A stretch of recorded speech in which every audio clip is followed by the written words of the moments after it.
بسم اللہ الرحمن الرحیم۔ احترام برادران اسلام، اللہ کا بے حد احسان ہے جس نے ایک مرتبہ پھر ہم جیسے گناہگاروں کو رمضان المبارک جیسا عظیم اور بابرکت مہینہ عطا فرمایا۔ ماہ رمضان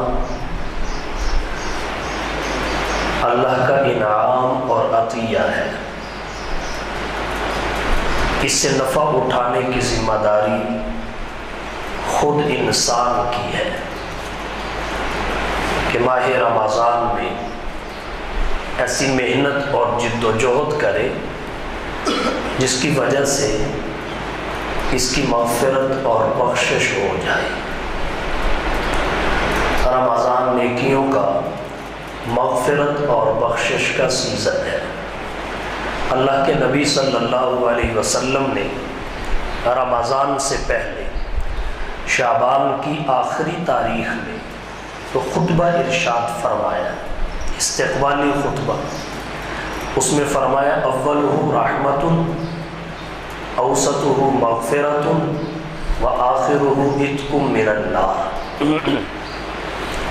اس کا پہلا عشرہ رحمت خداوندی کا ہے، درمیانہ اور دوسرا عشرہ مغفرت کا ہے، تیسرا عشرہ جہنم سے آزادی کا ہے۔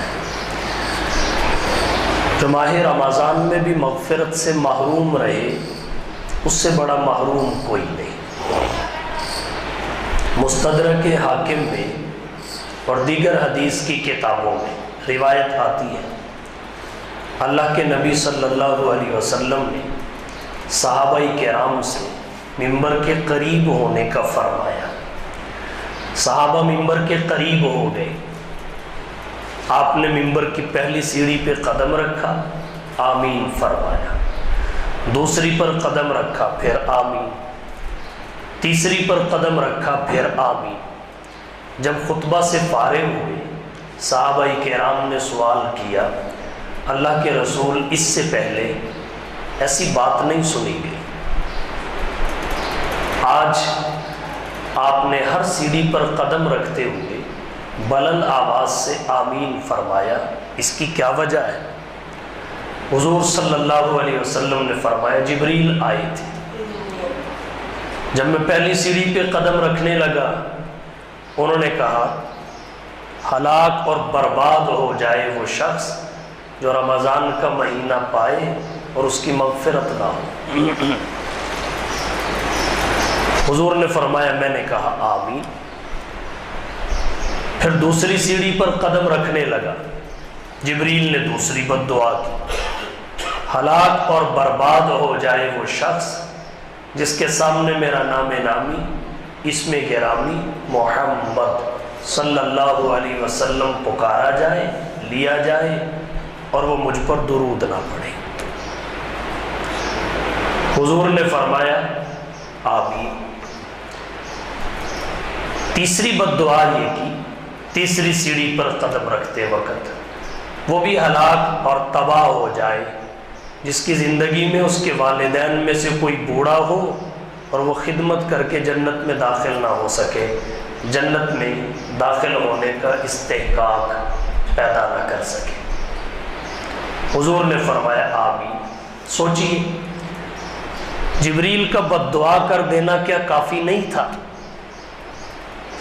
جب اللہ کے نبی نے آمین بھی کہہ دیا تو اب ان تینوں اشخاص اور افراد یا تینوں قسم کے لوگوں کی ہلاکت، بربادی اور تباہی میں کیا تردد ہو سکتا ہے؟ ان میں پہلا شخص وہ ہے جو رمضان کا مہینہ پائے اور اس کی مغفرت نہ ہو، مغفرت سے محروم رہے، اس سے بڑا محروم کوئی نہیں ہے۔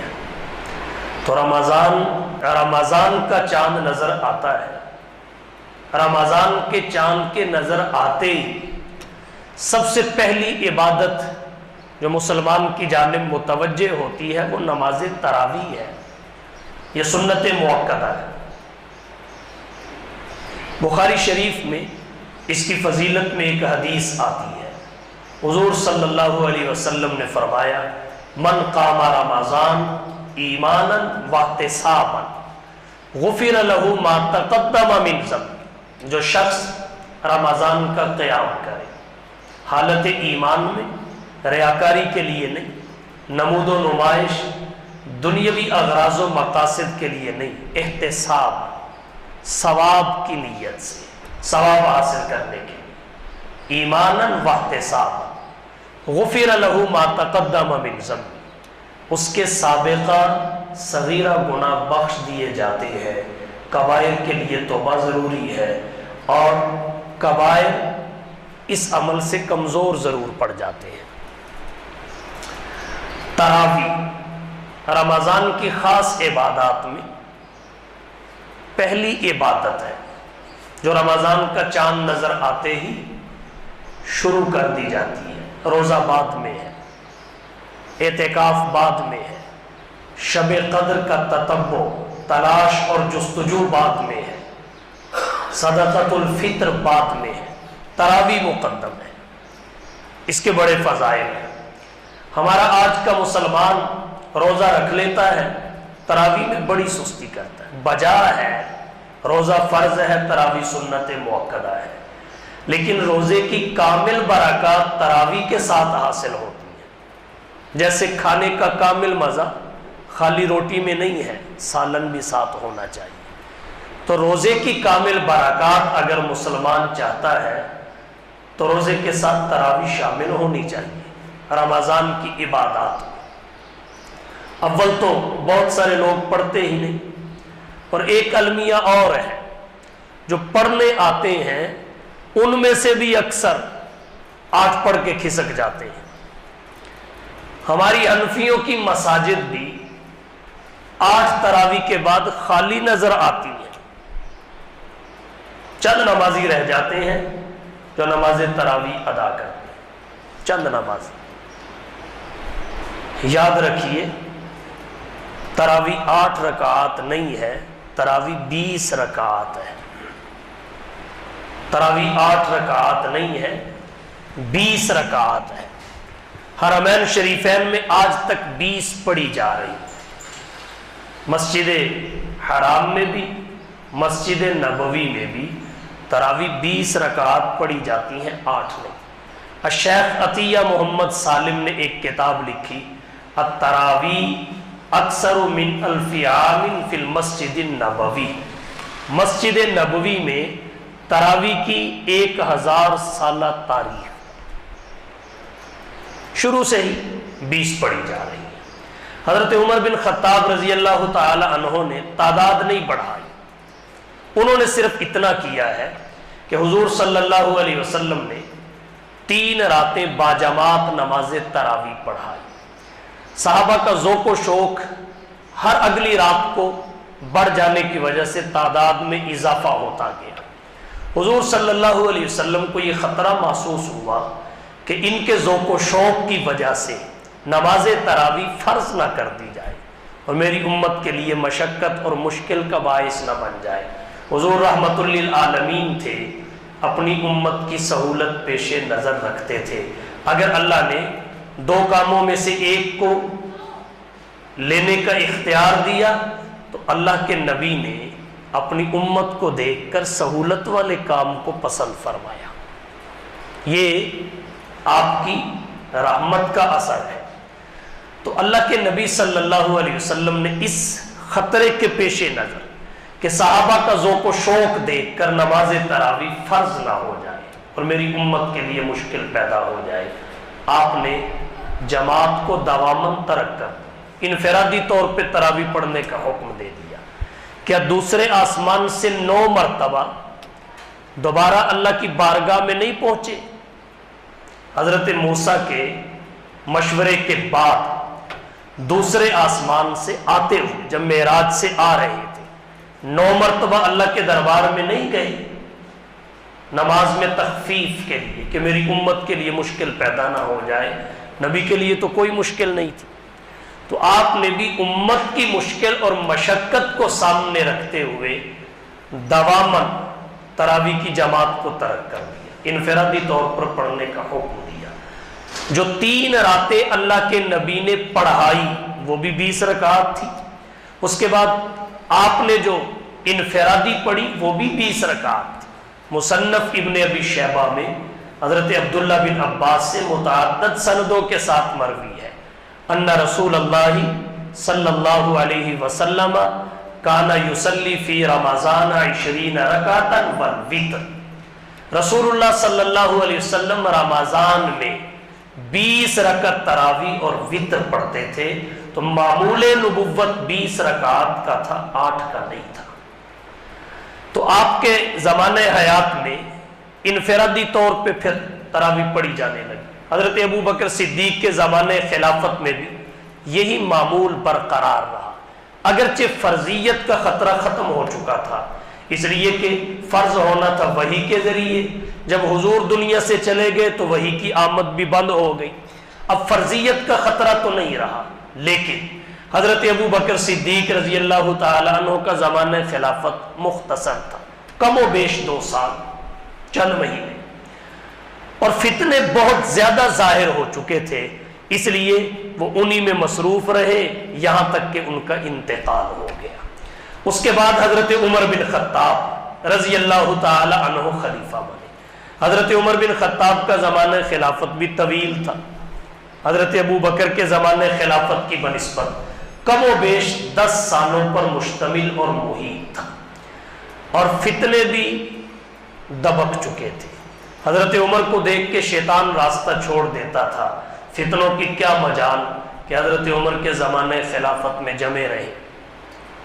تو حضرت عمر بن خطاب رضی اللہ تعالی عنہ نے پھر کیا کیا، حضرت ابی بن کعب جو صحابہ میں سب سے بڑے قاری تھے، اقرأ الامت، حضرت عمر نے تمام صحابہ اور مسلمانوں کو حضرت ابی بن کعب کی اقتداء میں باجماعت نماز تراویح پڑھنے کا حکم دے دیا، جو فرضیت کے خطرے کے پیش نظر اللہ کے نبی نے جماعت ترک کی تھی، حضرت عمر نے بس اسے بحال کیا ہے۔ تعداد وہی تھی جو نبی کے زمانے حیات سے چل رہی تھی، اور وہ 20 رکعات ہے، 20 رکعتیں۔ تعداد میں کمی بیشی حضرت عمر نے نہیں کی، یہ جان چھڑانے کے لیے کہا جاتا ہے یہ حضرت عمر کا کارنامہ ہے، یہ حضرت عمر کا کارنامہ ہے۔ اور جو نعم البدعۃ ھذہ کے الفاظ حدیث کی کتاب میں آتے ہیں کہ دیکھ کر کہا نعم البدعۃ ھذہ، وہ رکعات کی تعداد کے بارے میں نہیں ہے، وہ جماعت کے بارے میں ہے، کیونکہ رکعتیں گنی جاتی ہیں اور جماعت دیکھی جاتی ہے۔ تو جسے بدعت کہا وہ تو ہم سارے کر رہے ہیں، بدعت لغوی معنی میں ہے، اصطلاحی اور شرعی معنی میں نہیں۔ تو جسے بدعت کہا وہ تو ہم سارے کر رہے ہیں، باجماعت پڑھ رہے ہیں۔ اور جو اللہ کے نبی سے ثابت ہے، صحابہ کا تعامل ہے، آج تک حرمین میں معمول جاری ہے، اس کو ہم بدعت کہہ کے چھوڑنے کی کوشش کر رہے ہیں، یہ ہمارا طرز عمل درست نہیں ہے۔ تو حضرت عمر بن خطاب نے تعداد میں کوئی اضافہ نہیں کیا، انہوں نے صرف جماعت کو بحال کیا ہے۔ تو اس لیے ہمیں چاہیے ہم 20 رکعت تراویح کی پڑھیں، 20 رکعت۔ بڑی عجیب بات ہے، بہت سارے معاملات میں ہم حرمین شریفین کا حوالہ سنتے ہیں، یہ حرمین شریفین میں رفع الیدین ہے، تو بھئی حرمین شریفین میں تراویح بھی تو 20 ہیں، حرمین شریفین میں نماز جنازہ بھی تو اونچی آواز سے نہیں پڑھا جاتا، جہری قرات اور دعاؤں سے نہیں پڑھا جاتا۔ ایک آدمی کہنے لگا جی تراویح 8 رکعتیں ہیں، میں نے کہا بھائی کیسے؟ میں نے کہا کیسے؟ کہتا ہے دیکھو حرمین میں حرمین میں 10 پڑھی جاتی ہیں، حرمین میں 10 پڑھی جاتی ہیں، وہاں 20 نہیں پڑھی جاتی۔ میں نے کہا سب سے پہلی بات تو یہ ہے، پھر آپ کا دعویٰ 10 کا ہونا چاہیے، 8 کا نہیں ہونا چاہیے۔ پھر میں نے اگلی بات پوچھی کہ بھائی 10 کیسے پڑھی جاتی ہے؟ کہا آپ نے عمرہ نہیں کیا رمضان میں؟ جی کیا ہے۔ تو دیکھا نہیں ایک امام 10 پڑھا کے چلا جاتا ہے، تو میں نے کہا اس کے بعد تراویح پڑھنا ختم کر دیتے ہیں یا کوئی اور امام آ کے 10 اور پڑھاتا ہے؟ کہتا وہ تو دوسرا امام پڑھاتا ہے نا۔ میں نے کہا نمازی تو وہی ہوتے ہیں نا۔ پھر جو امام 10 پڑھاتا ہے وہ 10 پڑھا کے گھر نہیں چلا جاتا، وہ پیچھے اگلی 10 پڑھتا ہے۔ تو یہ الگ مسئلہ ہے کہ ایک امام 20 رکھتے پڑھائے یا ایک سے زائد امام 20 رکھتے پڑھائیں، دونوں صورتیں جائز ہے۔ ایک امام 20 رکھتے پڑھا دے تب بھی جائز، ایک سے زائد 20 رکھتے پڑھائیں تب بھی جائز۔ تو یہ تو الگ مسئلہ ہے۔ تراویح تو حرمین میں 20 رکھتے پڑھی جاتی ہیں، تو جب حرمین میں 20 پڑھی جاتی ہیں تو پھر آپ 8 کیوں پڑھتے ہیں؟ جی رسول اللہ 8 پڑھتے تھے۔ حوالہ بخاری میں حضرت عائشہ کی روایت ہے، رسول اللہ 8 رکعتیں پڑھتے ہیں۔ تو بھائی جو بخاری میں روایت ہے اس میں یہ ہے رسول اللہ صلی اللہ علیہ وسلم رمضان اور غیر رمضان میں 11 رکعتیں پڑھتے تھے۔ رمضان اور غیر رمضان میں 11 رکعتیں پڑھتے تھے۔ وہ 11 رکعتیں کون سی تھی؟ 8 تہجد کی، 3 وتر کی۔ رمضان اور غیر رمضان، یہ الفاظ ہر عقل مند کو بات سمجھا دیتے ہیں کہ یہ 11 رکعتیں جو رسول اللہ پڑھتے تھے رمضان میں بھی پڑھتے تھے، غیر رمضان میں بھی، باقی 11 مہینوں میں بھی۔ تراویح تو صرف رمضان میں ہوتی ہے، باقی مہینوں میں نہیں ہوتی۔ تو یہ 11 رکعتیں سال بھر کی تھی، تو پھر یہ اس نماز کی ہوں گی جو سال بھر کی نماز ہے، اور سال بھر کی نماز تراویح نہیں ہے بلکہ تہجد ہے۔ رسول اللہ صلی اللہ علیہ وسلم تہجد کی 8 رکعتیں پڑھتے تھے، 3 وتر پڑھتے تھے۔ رمضان میں بھی یہی معمول، باقی مہینوں میں بھی، تو 11 رکعتیں پوری ہوگی۔ تو اس سے یہ کیسے ثابت ہو جاتا ہے کہ تراویح کی 8 رکعتیں ہیں؟ کہتے ہیں جی جو نماز باقی مہینوں میں تہجد ہوتی ہے رمضان میں تراویح بن جاتی ہے۔ منطق دیکھیے، جو باقی مہینوں میں تہجد ہوتی ہے رمضان میں تراویح بن جاتی ہے۔ چلو ٹھیک ہے، اس فلسفے کو ایک لمحے کے لیے مان لیا، تو پھر رمضان میں تہجد کیوں پڑھی جاتی ہے؟ جب تہجد تراویح بن گئی تو پھر تہجد کہاں سے آئی؟ اللہ کے رسول بھی تہجد الگ پڑھتے تھے، تراویح الگ پڑھتے تھے۔ تہجد رات کے آخری حصے میں پڑھی جاتی ہے، تراویح رات کے پہلے، درمیانے اور آخری تینوں حصوں میں پڑھی جا سکتی ہے۔ حدیث کے ائمہ نے تراویح کے لیے الگ ابواب باندھے، تہجد کے لیے الگ باندھے۔ تراویح کو قیام رمضان کا نام دیا جاتا ہے، تہجد کو قیام لیل کا نام دیا جاتا ہے۔ تراویح مسجد میں باجماعت پڑھی جاتی ہے، تہجد گھر میں اور بغیر جماعت کے پڑھی جاتی ہے۔ اللہ کے نبی اس طرح پڑھتے تھے، باقی مسجد میں پڑھ لی جائے تو ممنوع نہیں۔ پھر تہجد کی تو 8 سے کم و بیش رکعتیں بھی پڑھی جا سکتی ہیں، کیا تراویح میں بھی اس طرح؟ عطیہ خداوندی ہے۔ کیوں؟ اس لیے کہ یہ مغفرت اور بخشش کا سیزن ہے۔ جس کی رمضان میں بھی مغفرت نہ ہوئی اس کی کب ہوگی؟ اس کی کب ہوگی؟ اس سے نفع اٹھانے کی ذمہ داری اللہ نے انسانوں پہ ڈالی ہے۔ کیسے نفع اٹھائیں؟ ایسی محنت اور جد و جہد کریں کہ اللہ تعالیٰ مغفرت فرما دے۔ رمضان اس طرح گزاریں جیسے رمضان کو گزارنے کا حق ہے۔ ایک ایک لمحہ، ایک ایک گھڑی اور ایک ایک ساتھ پوری احتیاط اور پورے دھیان کے ساتھ گزاری جائے۔ کیوں؟ اس لیے کہ قاعدہ یہ ہے، فضیلت والے اوقات اور لمحات میں اگر نیکی کا اجر اور ثواب بڑھ جاتا ہے تو بدی کا گناہ اور عذاب بھی بڑھ جاتا ہے۔ رمضان کے مہینہ میں اگر نیکی بڑھ گئی، نیک عمل کی اجر اور ثواب بڑھ گیا تو گناہ اور عذاب بھی بڑھ چکا ہے برے اعمال کا۔ اس لیے رمضان المبارک نیکیاں کرتے ہوئے گزارنا چاہیے، عبادات میں گزارنا چاہیے۔ رمضان کی عبادات 3 قسم کی ہے۔ رمضان میں اہل ایمان جو عبادات کرتے ہیں وہ 3 قسم کی ہیں۔ نمبر 1 معمول کی عبادات، جیسے فرض نمازیں ہیں اور اپنی شرائط کے ساتھ جمعہ فرض ہے، یہ معمول کی عبادات ہیں، رمضان ہو یا غیر رمضان، یہ سال بھر کے لیے ہے۔ 5 نمازیں بھی سارا سال پڑھی جاتی ہیں اور جمعہ بھی سارا سال ہر مہینے میں اور ہر مہینے کے جمعہ کے دن میں ادا کیا جاتا ہے۔ دوسری قسم رمضان کی عبادات کی وہ عبادات ہیں جو فقط رمضان کے ساتھ خاص ہیں، غیر رمضان میں نہیں ہوتی۔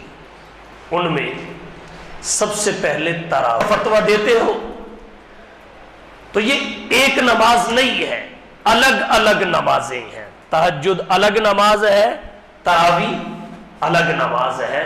تو اس طرح لوگوں کو اس طرح نماز تراویح کی اصل رکعات سے دور نہیں کرنا چاہیے، اصل رکعات سے دور نہیں کرنا چاہیے۔ 20 رکعات ہیں، حرمین میں آج تک پڑھی جا رہی ہیں۔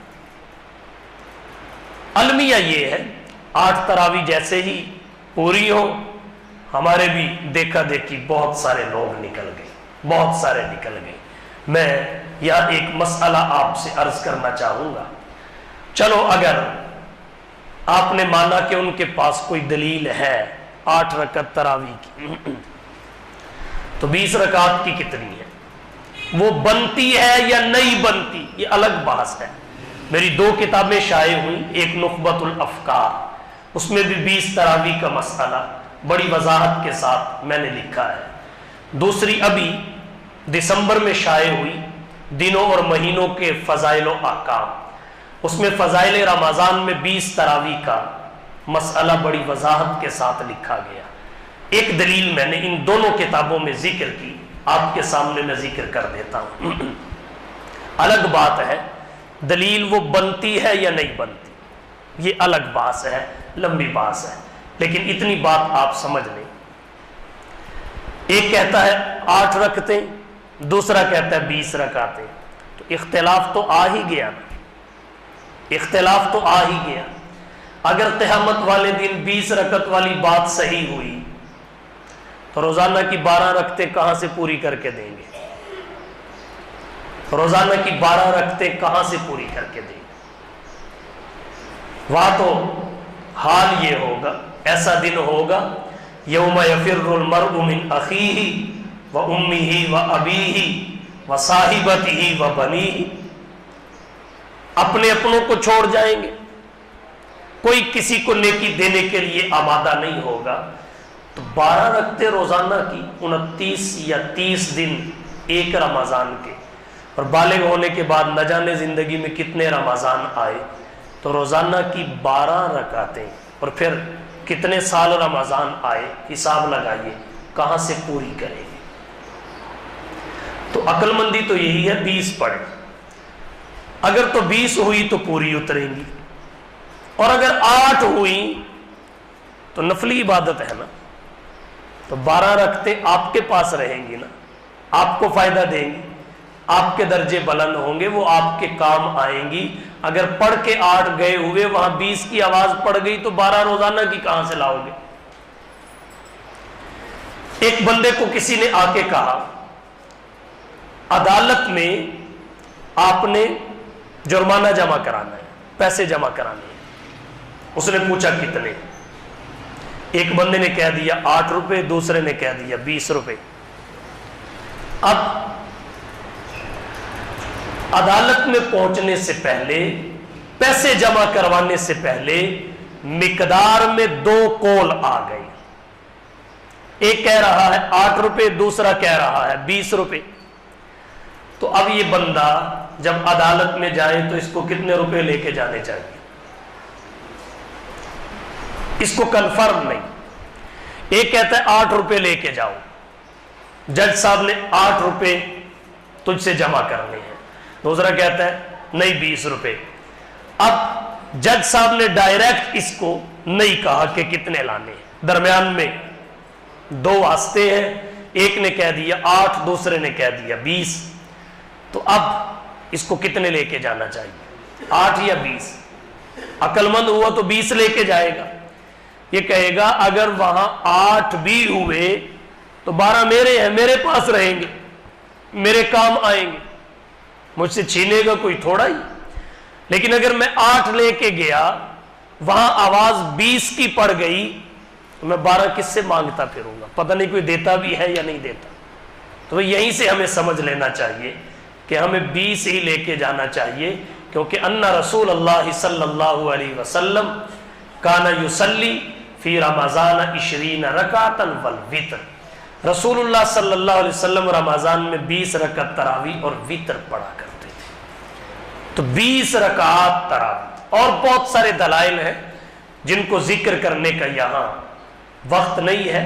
بہرحال سب سے پہلی عبادت رمضان کی دوسری قسم کی عبادات میں وہ نماز تراویح ہے۔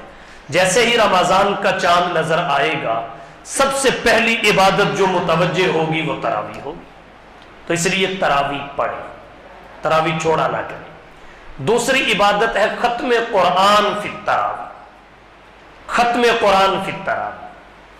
مرات الفلاح میں امام طحطاوی کا قول ہے، سن ختم القرآن فیہا ای التراویح مرتن فی الشہر علی الصحیح وہو قول الاکثر۔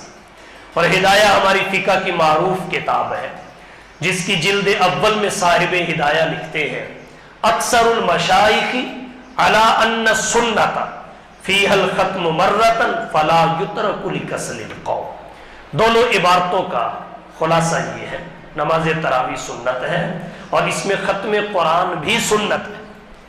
ختم قرآن فی التراویح، ایک مرتبہ تراویح میں ختم قرآن یہ سنت ہے، قوم کی وجہ سے اسے ترک نہیں کرنا چاہیے۔ اور جب آپ 8 پڑھ کے نکلو گے تو نہ پہلی سنت آپ کی پوری ہوئی نہ دوسری سنت، کیونکہ جو امام صاحب اگلی 12 رکعتوں میں 12 رکوع پڑھتے ہیں وہ تو آپ نے نہیں سنے، آپ دونوں سنتوں سے محروم ہو گئے، کامل طریقے سے دونوں پہ عمل نہ ہو سکا، نہ تراویح والی پہ نہ ختم قرآن فی التراویح والی پہ۔ تو تراویح پڑھیں، 20 رکعات پوری پڑھیں اور پورا قرآن پڑھے یا سنے، یہ سنت ہے۔ یہ دوسری عبادت تھی۔ تیسری عبادت ہے روزہ۔ روزہ فرض ہے، اس کا انکار کرنے والا کافر ہوتا ہے، بلا عذر چھوڑنے والا فاسق اور گناہ گار ہوتا ہے، گناہ کبیرہ کا مرتکب، عذر کی وجہ سے چھوڑ سکتا ہے۔ فمن کان منکم مریضا او علی سفر فعدۃ من ایام اخر، وہ چھوڑنا بھی وقتی ہوگا، بعد میں اس کی قضا کرے گا دوسرے ایام میں۔ روزہ، روزے کا بڑا مقصد ہے تقوی، لعلکم تتقون۔ روزہ انسان کو متقی بناتا ہے، روزہ متقی بناتا ہے۔ تقوی جتنی جلدی روزے سے حاصل ہوتا ہے کسی اور عمل اور عبادت سے نہیں۔ تقوی کہتے کسے ہیں؟ گناہوں کی عادت چھوڑ دینا، گناہ چھوڑنے کی عادت تقوی کہلاتی ہے۔ آسان لفظوں میں گناہ چھوڑنے کی عادت تقوی کہلاتی ہے، اور گناہ چھوڑنے کی عادت روزے سے بہت جلدی پکی ہوتی ہے۔ لعلکم تتقون، آپ کہیں گے کیسے؟ وہ ایسے، کھانا 11 مہینوں میں حلال، پینا بھی حلال، مباشرت بھی حلال، بشرطے کہ مال حرام نہ ہو، خاتون اپنی بیوی ہو۔ کھانا باقی مہینوں میں حلال، پینا بھی حلال، مباشرت بھی حلال۔ رمضان کا مہینہ آیا تو تینوں چیزیں حرام، صبح صادق سے لے کر غروب آفتاب تک تینوں چیزیں حرام، کھانا بھی گناہ، پینا بھی گناہ، مباشرت بھی گناہ۔ اب جب یہ گناہ ہے تو ہم نے چھوڑ دیا، گناہ چھوڑ دیا، یہی ہے تقوی۔ مرغوب چیزیں چھوڑ دی، کھانا پینا جماع کرنا، مرغوب چیزیں چھوڑ دی کیونکہ گناہ ہے۔ تو جب بندہ سوچتا ہے یہ تینوں چیزیں 11 مہینوں میں تو حلال تھی، ایک رمضان کا مہینہ ہے جو اگرچہ ترتیب میں نامہ ہے لیکن غیر رمضان کی طرف نسبت کریں تو پھر یہ 12واں بن جاتا ہے. یہ تینوں چیزیں باقی مہینوں میں حلال تھی، رمضان میں آ کے حرام ہو گئی. اب ان کو اختیار کرنا یہ گناہ بن گیا، اور تقوی گناہ چھوڑنے کا نام ہے، ہم نے چھوڑ دیا. تو پھر یہ تقوی تب کامل ہوگا جب انسان یہاں تک سوچے کہ یہ جو باقی مہینوں میں حلال ہیں رمضان میں ہم چھوڑ رہے ہیں اس لیے کہ رمضان میں گناہ اور حرام ہے. تو جو چیزیں اللہ نے سال بھر کے لیے حرام کی ہیں، جھوٹ ہے، غیبت ہے، بہتان ہے، زنا ہے، شراب خوری ہے، رشوت ہے، نمازوں کو چھوڑنا ہے، تو سال بھر کے لیے حرام ہے. تو پھر یہ ہمیں یہ ساری چیزیں بطریق اولا ترک کر دینی چاہیے. جس اللہ کے کہنے پہ 11 مہینوں میں حلال چیزیں رمضان کے مہینے میں اللہ کے حرام کرنے کی وجہ سے حرام سمجھ کے چھوڑ دی، تو باقی چیزوں کو حرام کرنے والا بھی وہی ہے، اور ہر مہینے میں اسی نے حرام کیا ہے، تو وہ بطریق اولا چھوڑنی چاہیے.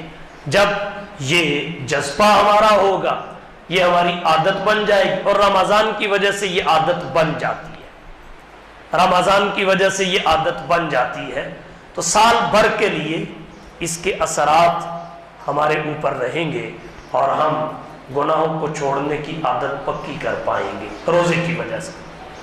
دیکھیے روزے دار کو کھانے پینے کی ضرورت محسوس ہوتی ہے، طلب محسوس ہوتی ہے، کھانے پینے کو جی بھی چاہتا ہے اور گھر میں موجود بھی ہے، روکنے ٹوکنے والا بھی کوئی نہیں، حتیٰ کہ دیکھنے والا بھی کوئی نہیں.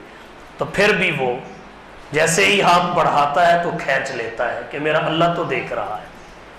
یہی تقویٰ ہے، میرا اللہ تو دیکھ رہا ہے، یہ تقویٰ ہے.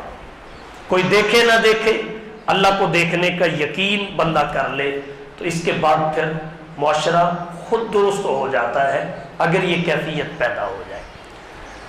واقعہ آپ نے سنا ہوگا، حضرت عمر کے زمانے خلافت میں خاتون نے کہا تھا دودھ میں پانی ملا دو اپنی بیٹی سے. وہ اس لیے نہیں کہا تھا کہ وہ پانی ملوانا چاہتی تھی، پانی ملوانا نہیں چاہتی تھی، بلکہ وہ تربیت چیک کر رہی تھی، امتحان لے رہی تھی کہ میں نے جو تعلیم دی ہے، تربیت کی ہے، وہ کس حد تک پختہ ہوئی ہے، اسے کس حد تک قبول کیا ہے. اور ایسا کیا جاتا ہے، اہل اللہ بھی ایسا کرتے ہیں.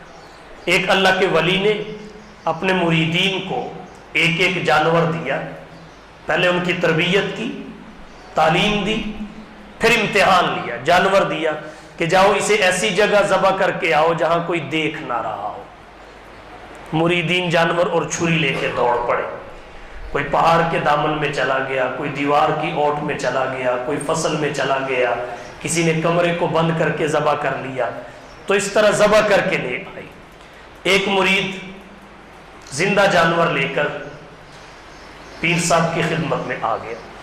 پوچھا بھائی تو نے کہاں ذبح کیا؟ کہ میں نے پہاڑ کے دامنے میں، وہاں کوئی بھی نہیں دیکھ رہا تھا. میں نے فلانے باغ میں، وہاں کوئی نہیں دیکھ رہا تھا. اس سے پوچھا تو نے ذبح کیوں نہیں کیا؟ وہ کہنے لگے جی مجھے ایسی جگہ ہی کوئی نہیں ملی جہاں کوئی نہ دیکھ رہا ہو. کہا مطلب؟ کہا میں جہاں بھی گیا اللہ مجھے دیکھ رہا تھا. تو امتحان بھی لیا جاتا ہے. تو وہ خاتون بھی امتحان لے رہی تھی کہ بیٹی دودھ میں پانی ملا دو. یہ نہیں چاہتی تھی کہ دودھ میں پانی ملایا جائے، امتحان لے رہی تھی تربیت کا. تو بیٹی کی تربیت کامل تھی. وہ کہنے لگی، ماں نے کہا بیٹی دودھ میں پانی ملا دو.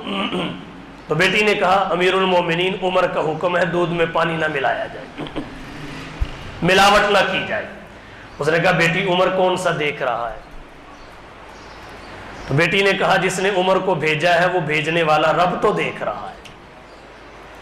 یہ تقویٰ ہے، یہ روزے سے بڑی جلدی آ جاتا ہے. لعلکم تتقون. تو اس لیے روزہ رکھنا چاہیے، گناہوں کو چھوڑ دینا، گناہ نہ کرنے کی عادت تقویٰ ہے.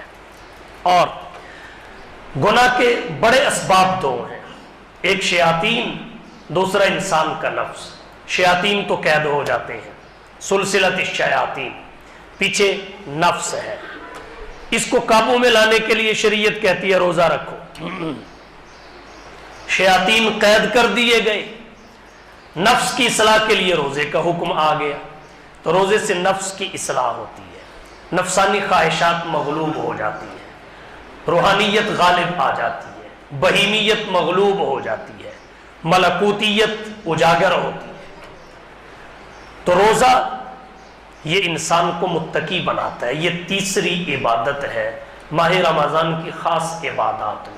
اس کے فضائل اور فوائد اپنی جگہ، یہ تفصیلی بحث ہے، اگلے جمعے کریں گے۔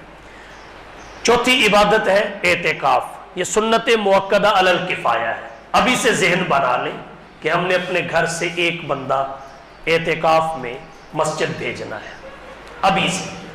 اس کی برکات سارا سال محسوس ہوں گی، رزق میں، کاروبار میں، جان میں، عزت و آبرو میں، ہر چیز میں۔ اور ایک عبادت ہے شب قدر کی جستجو اور تلاش، وہ شب قدر جو 1000 مہینوں سے بہتر ہے۔ اگر سالوں پہ اس کو ہم لے کے جائیں تو 83 سال 4 مہینے بنتے ہیں، 83 سال 4 مہینے۔ پھر لیلۃ القدر خیر من 1000 شہر فرمایا، 1000 مہینوں کے برابر نہیں، بہتر۔ اور بہتری کی مقدار کیا ہے، اس کو اجمال میں رکھ دیا، اس کی تفصیل ذکر نہیں کی۔ اللہ جانتا ہے 1000 مہینوں سے کتنی بہتر ہے، ہو سکتا ہے کئی ہزار بہتری میں آ جائیں، جس کا جتنا اخلاص ہو اس کے لیے اتنی ہی بہتر ثابت ہو۔ تو یہ دوسری قسم کی عبادات ہے۔ تو ماہ رمضان میں جو عبادات کی جاتی ہیں وہ 3 قسم کی ہیں۔ نمبر 1 معمول کی عبادات، جیسے فرض نمازیں اور جمعہ اپنی شرائط کے ساتھ۔ نمبر 2 وہ عبادتیں جو فقط رمضان میں ہوتی ہیں، غیر رمضان میں نہیں، تراویح، ختم قرآن فی التراویح، روزہ، اعتکاف، شب قدر کی جستجو اور تلاش۔ تیسری قسم عبادات کی، وہ نفلی عبادات ہے۔ یہ رمضان میں کی جانے والی تیسری قسم کی عبادات ہے، نفلی عبادات۔ نفلی عبادات بہت ساری ہیں، نفلی صدقہ ہے، خیرات ہے، سخاوت ہے، بہت ساری چیزیں ہیں، لیکن 4 نفلی عبادات عام ہیں۔ ایک، قرآن کریم کی تلاوت کا اہتمام، قرآن کی تلاوت کا اہتمام رمضان اور قرآن کا چولی دامن کا ساتھ ہے۔ تلاوت قرآن کو رمضان کے ساتھ، رمضان کو تلاوت قرآن کے ساتھ گہری مناسبت ہے، کیونکہ قرآن رمضان میں اترا ہے۔ شہر رمضان الذی انزل فیہ القرآن، ایک خاص رات میں، شب قدر میں، لوح محفوظ سے آسمان دنیا پر اللہ نے قرآن کریم کو نازل فرمایا۔ اور جب رمضان کا مہینہ حضور کے زمانے حیات میں آتا تھا، اعطائے نبوت کے بعد جبریل آسمانوں سے اترتے، حضور صلی اللہ علیہ وسلم کا قرآن سنتے، حضور جبریل کو قرآن سناتے، جبریل حضور کو قرآن سناتے۔ جتنی آیات یا قرآن کا جتنا حصہ نازل ہوا ہوتا ایک دوسرے کو سناتے۔ یہاں سے اہل علم نے دور کا ثبوت نکالا ہے، دور کو ثابت کیا ہے۔ تو قرآن کریم کی تلاوت کا اہتمام ماہ رمضان میں۔ ہمارا تو تلاوت قرآن کا ذوق انتہائی کمزور پڑ چکا ہے۔ سید الفقہا، امام الائمہ، سراج الامہ، تلمیذ الصحابہ، امام سواد اعظم حضرت امام اعظم ابو حنیفہ رحمہ اللہ کے بارے میں ان کی سوانے کی کتابوں میں لکھا ہے، رمضان کے مہینہ میں 61 قرآن ختم کیا کرتے تھے۔ 61۔ ترتیب کیا ہوتی تھی؟ ایک قرآن روزانہ دن کو پڑھتے تھے، ایک قرآن روزانہ رات کو تراویح کے بعد نوافل میں پڑھتے تھے، 30 قرآن دن کے، 30 قرآن رات کے، دونوں کو ملایا تو 60 کا عدد حاصل ہوا۔ اور ایک قرآن وہ ہوتا تھا جو پورے مہینے میں نماز تراویح میں سنایا کرتے تھے۔ ادھر عید کا چاند نظر آتا تھا، ادھر ابو حنیفہ کے 61 قرآن مکمل ہو جاتے تھے۔ یہ ذوق تھا۔ قرآن کریم کی تلاوت ہماری روح کی غذا ہے، اس سے روح طاقتور ہوتی ہے۔ انسان کے اندر رقت اور نرمی، رحم پیدا ہوتا ہے۔ ہمارا آج کا نوجوان کہتا ہے موسیقی روح کی غذا ہے۔ غذا تو نہیں ہے، سزا ہو سکتی ہے۔ غذا قرآن کی تلاوت ہے۔ جہاں سے روح آئی وہیں سے قرآن آیا، روح بھی اوپر سے آئی، قرآن بھی اوپر سے آیا۔ روح امر ربی ہے، قرآن بھی حکم ربی ہے۔ یسألونک عن الروح قل الروح من امر ربی۔ تو تلاوت قرآن روح کی غذا ہے۔ قرآن کریم کی تلاوت زیادہ سے زیادہ کی جائے، اور ویسے بھی عام دنوں میں اگر ایک حرف کی تلاوت پہ 10 نیکیاں ملتی ہیں تو ماہ رمضان میں 70 ملتی ہیں، اجر و ثواب میں اضافہ ہو چکا ہوتا ہے۔ تو نفلی عبادت ماہ رمضان میں جو زیادہ کرنی چاہیے وہ قرآن کریم کی تلاوت ہے۔ نمبر 2، نوافل کا اہتمام، اشراق، اوابین، چاشت، اور ان سے ہٹ کے عام نوافل۔ نوافل اللہ کے قریب کرتے ہیں، اللہ کی قربت کا سبب ہے۔ نوافل سے فرائض کی کمی پوری ہوتی ہے۔ فرضوں میں جو کمی رہ جائے قیامت کے دن اسے نفلوں سے پورا کیا جائے گا۔ اور رمضان کے مہینے میں نفل نہیں رہتا، ثواب کے اعتبار سے فرض بن جاتا ہے۔ ایک نفل کا ثواب فرض کے برابر، اور فرض کا ثواب 70 فرائض کے برابر۔ تو جس نے ماہ رمضان میں ایک نفل پڑھا اس نے ایک نفل نہیں پڑھا، گویا اس نے ایک فرض پڑھا۔ اور نوافل میں جو اہمیت اور عظمت نماز تہجد کی ہے وہ باقیوں کی نہیں ہے۔ اور رمضان میں تہجد پڑھنا آسان بھی ہوتا ہے۔ روزہ دار جب سحری کے لیے اٹھتا ہے تو چند لمحے پہلے اٹھ جائے، 2، 4، 6، 8، 10 جتنی توفیق ہو تہجد کی رکعات پڑھ لے، یہ آسان ہے۔ اور تہجد کی بڑی فضیلت ہے۔ اللہ نے قرآن کریم میں فرمایا ان ناشئۃ اللیل ہی اشد وطئا واقوم قیلا۔ رات کے وقت اٹھنا، رات کی بیداری، یہ نفس کو روندنے والی ہے، نفس کو مسلتی ہے، اس سے عاجزی پیدا ہوتی ہے، تضرع، خشیت، للہیت، تکبر جاتا ہے۔ اس سے انسان کے اندر عاجزی پیدا ہوتی ہے۔ ان ناشئۃ اللیل ہی اشد وطئا، یہ تہجد کے لیے اٹھنا نفس کو مسل دیتا ہے، اور نفس اور ناک ہی ہے جس نے ہمیں پریشانی میں مبتلا کیا ہوا ہے۔ اور دوسری اس کی صفت اللہ نے کیا بتائی؟ وَأَقْوَمُ قِيلًا، اس میں بڑی سیدھی بات کہی جاتی ہے۔ دن کے وقت آپ دعا مانگتے ہیں، فرض نمازوں کے بعد دعا مانگتے ہیں، تہجد کے وقت بھی مانگ کے دیکھیے اور پھر محسوس کیجئے کیفیت میں کتنا فرق ہے۔ دن کے اوقات میں ذہن میں بڑی الجھنیں ہوتی ہیں، بہت ساری الجھنوں کا شکار ہوتا ہے ذہن اور دماغ۔ تو نماز کے بعد جو ہم دعائیں مانگتے ہیں اس میں بھی شاید وہ کیفیت نہ ہو جو تہجد کے وقت نفل پڑھ کے مانگی جانے والی دعا میں کیفیت ہوتی ہے۔ ذہن الجھنوں سے صاف ہوتا ہے، توجہ ساری اللہ کی ذات کی طرف ہوتی ہے۔ اس وقت جب دعا مانگی جائے تو وہ دعا قبولیت کے اسی وجہ سے زیادہ قریب ہوتی ہے۔ اور ویسے بھی تہجد، نفل نماز، یہ ولایت کی نشانیوں میں سے ہے۔ اولیاء اللہ متہجد اور متنفل ہوتے ہیں، ان کی تہجد اور نوافل چھوٹتے نہیں ہیں۔ فرض تو فرض رہ گئے، وہ متہجد اور متنفل ہوتے ہیں، تہجد بھی پڑھتے ہیں، نوافل بھی پڑھتے ہیں۔ اور ہمارے یہاں ہر کلین شیو کمائی کرنے کے لیے ولایت کا دعویٰ کر دیتا ہے، اور پھر اپنی طبیعت نماز کی طرف مائل نہیں ہوتی، تو اپنے اس عیب پہ پردہ ڈالنے کے لیے وہ اپنے مریدوں کو بھی یہی پٹی پڑھاتا ہے، نماز دل کی ہوتی ہے،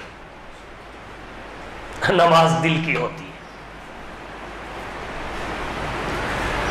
تو بھئی نماز دل کی بھی ہے، پر اللہ کے نبی نے بدن سے پڑھ کے دکھائی ہے، تو کیا ہمارا دل اللہ کے نبی کے دل سے زیادہ آگے ہے؟ حضور کے دل سے صاف کسی کا دل نہیں. 4 مرتبہ شک صدر کر کے جس دل کو دھویا گیا ہو، نور ایمان سے بھر کے سینے میں رکھا گیا ہو، اس سے اعلیٰ دل کس کا ہو سکتا ہے؟ اس کے برابر بھی کسی کا نہیں ہے. تو جب اللہ کے نبی نے نماز عملاً پڑھی ہے، قیام ایسے ہوتا ہے، رکوع ایسے ہوتا ہے، سجدہ ایسے ہوتا ہے، قعدہ ایسے ہوتا ہے، تو پھر آج کے جیلی پیر کو یہ کہتے ہوئے شرم محسوس کرنی چاہیے کہ نماز دل کی ہوتی ہے. پھر بڑے بڑے ہیلے بہانے. جی شریعت نے یہ کہا ہے نا اقیم الصلاۃ، نماز کو قائم کرو، پڑھنے کا تو نہیں نہ کہا. یہ اور جہالت ہے. قائم کرنے کا مطلب یہ ہے کہ نماز کے آداب، شرائط، سنن اور مستحبات پورے کرو.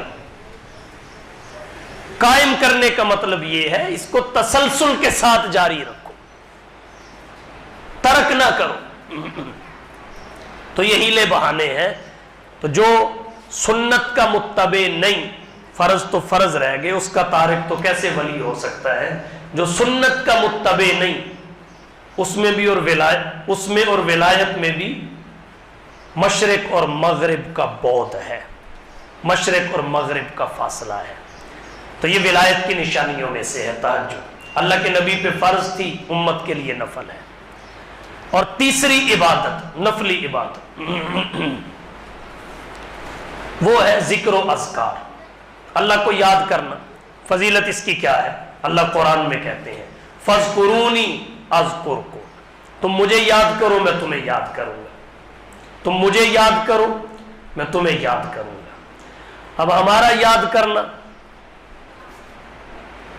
اس کی کیا وقت ہوگی اللہ کے یاد کرنے کے مقابلے میں؟ لیکن اللہ کے یاد کرنے کا ہم کو ذریعہ کیا ہے؟ ہمارا اللہ کو یاد کرنا. وہ اللہ نے بندے سے کہا تو مجھے یاد کر میں تجھے یاد کروں گا. تو فرش پہ کر میں عرش پہ کروں گا، تو انسانوں میں کر میں فرشتوں میں کروں گا. فَاذْكُرُونِي أَذْكُرْكُمْ. بخاری مسلم میں روایت آتی ہے، جناب نبی کریم صلی اللہ علیہ وسلم نے فرمایا مَثَلُ الَّذِي يَذْكُرُ رَبَّهُ وَالَّذِي لَا يَذْكُرُ رَبَّهُ مَثَلُ الْحَيِّ وَالْمَيِّتِ. اللہ کو یاد کرنے والے اور نہ کرنے والے کی مثال زندے اور مردے کی سی ہے. جو یاد کرتا ہے اس کا دل زندہ ہوتا ہے، جس کا دل زندہ ہے سمجھو وہی زندہ ہے. جو یاد نہیں کرتا اس کا دل مردہ ہوتا ہے، جس کا دل مردہ ہوتا ہے سمجھو وہ زندہ ہو کے بھی مردہ ہے، اس نے زندگی سے فائدہ نہیں اٹھایا. جس کا دل زندہ ہوتا ہے اس کے دل میں رقت ہوگی، نرمی ہوگی، رحم ہوگا. اور جس کا دل مردہ ہوگا اس میں سختی ہوگی، رحم نہیں ہوگا، ہر ظلم کر بیٹھے گا. اور یہ دونوں چیزیں ذکر پہ کھڑی ہیں، کرنے اور نہ کرنے پہ. طبرانی میں اور بہقی میں روایت آتی ہے، حضرت معاذ بن جبل راوی ہے. حضور صلی اللہ علیہ وسلم نے فرمایا لیس یتحسر اہل الجنہ الا علی ساعۃ لم یذکر اللہ تعالی فیہا. قیامت کے دن اہل جنت اس گھڑی پر افسوس کریں گے جس گھڑی میں انہوں نے اللہ کا ذکر نہیں کیا ہوگا. تو چلتے پھرتے کرتے رہنا چاہیے. اس کی کوئی حد مقرر نہیں ہے کہ آپ نے اتنا ہی کرنا ہے، اس سے زیادہ نہیں. یہی وہ عبادت ہے جو غیر محدود ہے. اسی کے لیے فرمایا اذکر اللہ ذکرا کثیرا. ہر عبادت کی مقدار مقرر ہے، اس کی کوئی مقدار نہیں. پھر دیگر عبادات کا وقت بھی مقرر ہے. اکثر عبادتیں موقت ہیں، کچھ غیر موقت بھی ہیں، لیکن ذکر غیر موقت عبادت ہے. اکثر عبادتیں شرائط کے ساتھ مشروط ہیں. قرآن کریم کو چھونا یہ وضو کی شرط کے ساتھ، نفل پڑھنا وضو کی شرط کے ساتھ مشروط ہے، لیکن ذکر کسی شرط سے مشروط نہیں ہے. اس لیے کہ اللہ اس کی کثرت انسان کو نصیب کرنا چاہتے ہیں، ساری شرطیں اٹھاتا. یہ دلوں کی پالش ہے، یہ اللہ کے قریب کرتا ہے. تو اللہ کا ذکر کیا جائے، اور قرآن کریم کی تلاوت بھی اگرچہ اللہ کے ذکر میں شامل اور داخل ہے. اس سے علاوہ آپ استغفار کریں، درود شریف پڑھیں، پہلا کلمہ پڑھیں، تیسرا کلمہ پڑھیں، مسنون اور معصور دعائیں پڑھیں، سب اللہ کے ذکر اور اذکار میں شامل ہیں. ایک اور اہم عبادت وہ ہے اللہ سے مانگنا، جس کو ہم دعا کہتے ہیں. ہمارا معاشرہ دعا کی صرف یہ ایک حیثیت جانتا ہے کہ کوئی ضرورت پڑے تو اللہ کے سامنے ہاتھ پھیلا دو. بجا ہے الدعاء سلاح المومن، دعا مومن کا ہتھیار ہے، ضرورت کے وقت کام آتا ہے. لیکن اس کی ایک اور حیثیت بھی ہے، وہ حیثیت عبادت کی ہے. اللہ سے مانگتے رہیں، ضرورت نہیں پھر بھی مانگے.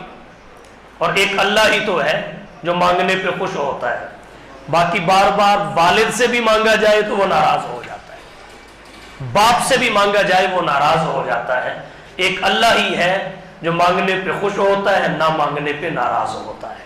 مانگنا عبادت ہے. انبیاء نے اللہ سے مانگا، اپنے لیے مانگا، امت کے لیے مانگا، تو ہم بھی اپنے لیے مانگے، اپنے عزیزوں کے لیے مانگے. اور رمضان کے مہینے میں دعا بڑی جلدی قبول ہوتی ہے، بشرطے کہ عدم قبولیت کے اسباب اختیار نہ کیے ہو. وہ کیا ہے؟ سارا سال بندہ، سارا دن بندہ روزہ رکھے، نہ کھایا نہ پیا نہ مباشرت، شام کے وقت دسترخوان پہ بیٹھا، افطار حرام کی کمائی سے کر لیا، تو یہ قبولیت دعا کی راہ میں رکاوٹ ہے. اس کو دور کر، یہ قبولیت دعا کی راہ میں رکاوٹ ہے. اور اللہ سے مانگے، جتنا مانگا جائے، پوری امت کے لیے مانگے، مظلوموں کے لیے مانگے، فقیروں کے لیے مانگے. اللہ مانگنے والے کو پسند کرتے ہیں. ضروری نہیں کہ آپ کی ہر دعا کی قبولیت دنیا میں ظاہر ہو، بہت ساری دعاؤں کی قبولیت آخرت میں ظاہر ہوگی. جب نامہ اعمال کھلیں گے تو ایک بندے کے سامنے نیکیوں کا ڈھیر لگ جائے گا.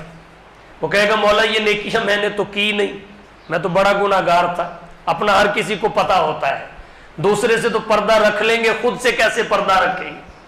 اپنے سے اور اللہ سے بندے کا پردہ نہیں ہوتا. بندہ اپنی حقیقت خود جانتا ہے یا اس کا رب جانتا ہے. دوسروں کو دھوکے میں آپ مبتلا کر سکتے ہیں. تو اللہ میں نے تو یہ نیکیاں کی ہی نہیں. یہ کون سی نیکیاں ہیں؟ اللہ فرمائیں گے یہ وہ نیکیاں ہیں تو دعا کرتا تھا، اس کی قبولیت کے اثرات اور نتائج تجھے دنیا میں نہیں ملتے تھے، یہ ساری ذخیرہ کر دی گئی. ہر دعا نیکی ہے، عبادت ہے، خیر کی ہو صحیح، تو یہ آج ساری تیرے سامنے آ گئی. اس وقت بندہ کہے گا کاش میری کسی دعا کی قبولیت دنیا میں مجھے نہ ملتی، آج ساری دعائیں میرے سامنے آتی، میری نیکیاں اتنی ہی زیادہ ہوتی. اور وہاں نیکیاں ہی کرنسی ہیں، انہی کی بنیاد پر سہولت اور مشقت کے فیصلے ہوں گے. تو یہ نفلی عبادات، 3 قسم کی عبادات ہوئی، معمول کی، رمضان کی خاص عبادات اور نفلی عبادات جو میں نے 4 ذکر کی. تو رمضان کا مہینہ عبادات میں گزرے، نیکیوں میں گزرے. اور سب سے بڑی نیکی یہ ہے کہ گناہ نہ کرنے کا عزم کر لیا جائے کہ میں گناہ نہیں کروں گا. یہی جذبہ ہر نیکی کی بنیاد ہے. جب آپ نے یہ طے کر لیا گناہ نہیں کرنا، روزہ چھوڑنا گناہ ہے کہ نہیں چھوڑے گا. نماز چھوڑنا گناہ ہے، نہیں چھوڑے گا. زنا کرنا گناہ ہے، نہیں کرے گا. شراب پینا گناہ ہے، نہیں پیے گا. تو یہ ہر نیکی کی بنیاد ہے. آپ یہ نیت کر لیں کہ گناہ نہیں کرنا، اس میں ہر نیکی کی توفیق شامل ہے. اور رمضان نیکیوں کا سیزن ہے، سیزن کمایا جاتا ہے، سو کے گنوایا نہیں جاتا.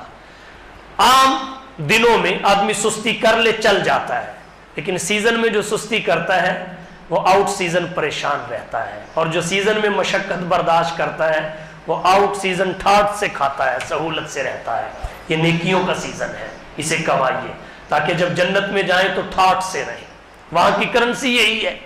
اور پھر عقل مند آدمی سیزن اکیلا نہیں لگاتا، اپنے چھوٹے چھوٹے بچوں کو بھی لو. یہ ہمارے یہاں مدرسہ کی اجتماعی قربانی کے لیے جو کسائی آتے ہیں، عام دنوں میں بڑے آدمی جانور ذبح کرتے ہیں، بچے نہیں ہوتے. لیکن جب یہاں آتے ہیں بڑے 3 ہوتے ہیں، چھوٹے 13 ہوتے ہیں. میں کہتا ہوں یار تم یہ کیا کر رہے ہو، ان کو تو گوشت بنانا نہیں آتا. وہ کہتے ہیں بھلے بنانا نہیں آتا، یہ ہمارا سیزن ہے. تو سیزن میں ابھی گندم کی کٹائی کا سیزن ہے، دیہاتوں میں نکل جائیے، چھوٹے چھوٹے بچے بھی کٹائی کر رہے ہوں گے، مردوں کے ساتھ خواتین بھی شامل ہوں گی. اور جب ان سے وجہ پوچھی جائے گی وہ یہی کہیں گے یہ 4 دنوں کا تو سیزن ہے، یہ مہینے بھر کا تو سیزن ہے. اگر ہم نے یہ کما لیا تو ہمارا سال بڑی آسانی کے ساتھ گزرے گا. میں بھی کہتا ہوں یہ نیکیوں کا سیزن ہے، 29 یا 30 دنوں کا ہی تو ہے. خود بھی روزہ رکھیں، بیوی بچوں کو بھی رکھوائیں، خود بھی سحری افطاری کریں، بیوی بچوں کو بھی کروائیں، خود بھی تلاوت کریں، انہیں بھی شامل کریں، خود بھی سخاوت کریں، انہیں بھی شامل کریں، خود بھی ذکر اذکار کریں، انہیں بھی اٹھا لیں، تاکہ سیزن خوب کمایا جائے، کیونکہ جو سیزن کما لیتا ہے وہی آرام کو پا لیتا ہے۔ اللہ تعالیٰ اس ترتیب سے ہمیں رمضان گزارنے کی توفیق عطا فرمائے۔ تو میں نے مختصر لفظوں میں ذکر کیا ہم رمضان کیسے گزاریں، اللہ ہمیں اس کی سمجھ اور اس پر عمل کی توفیق بخشے۔ وآخر دعوانا